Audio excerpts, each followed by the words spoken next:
ഇത് നമ്മളെ സീസ് ഫയർ വന്ന ആ സമയം തൊട്ടടുത്ത ദിവസങ്ങളിൽ വന്നിട്ടുള്ള ഒരു വാർത്തയാണ്. അതായത് UN says it has enough stocks to feed entire Gaza for 3 months എന്നാണ് പറഞ്ഞത്. അപ്പോൾ നമ്മളൊരു മുന്നേ ഒരു വീഡിയോ കണ്ടിട്ടുണ്ട്. അതായത് ഈ ഗാസയ്ക്ക് ഇവിടെ അകത്തേക്ക് കൊടുക്കാൻ വേണ്ടിയിട്ട് ഇസ്രായേൽ അവിടെ ഈ ഫുഡ് സ്റ്റോക്ക് ഉണ്ട് എന്ന് പറഞ്ഞിട്ട് അവിടെ ഇനഫ് സ്റ്റോക്ക് ഈസ് ദർ എന്ന് പറഞ്ഞ ഒരു വീഡിയോ ഇടുന്നു. അപ്പോൾ നമ്മുടെ റബേക്ക ഉണ്ടല്ലോ ഇസ്രായേലി, പുള്ളിക്കാരിയൊക്കെ അവിടെ പോയിട്ട് പുള്ളിക്കാരി വീഡിയോ ചെയ്തിരുന്നു. അവിടെ പോയി ഇത് നേരിട്ട് കണ്ടപ്പോൾ ഞാൻ സംസാരിക്കുകയൊക്കെ ചെയ്തതാണ് എന്താണ് അവിടുത്തെ സ്ഥിതി എന്ന് അറിയേണ്ടത്. അപ്പോൾ അവിടെ പറയുന്നതെന്ന് വെച്ച് കഴിഞ്ഞാൽ സാധനം ഇരുന്ന് നശിച്ചു പോവാണ്.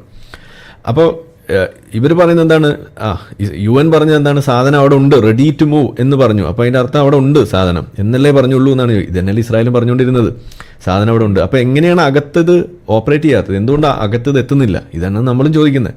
അപ്പോൾ ഇവർ പറയുന്ന റീസൺ എന്താണ്, ഇസ്രായേൽ തടഞ്ഞു എന്നാണ്. അപ്പോൾ ഇസ്രായേലിൻ്റെ കയ്യിലുള്ള സ്റ്റോക്ക് ഇസ്രായേലിനകത്തേക്ക് കൊടുക്കാൻ ഇസ്രായേലിന് എന്താ തടസ്സം, ഇതല്ലേ നമ്മുടെ അന്ന് ചോദിച്ചുകൊണ്ടിരുന്നത്.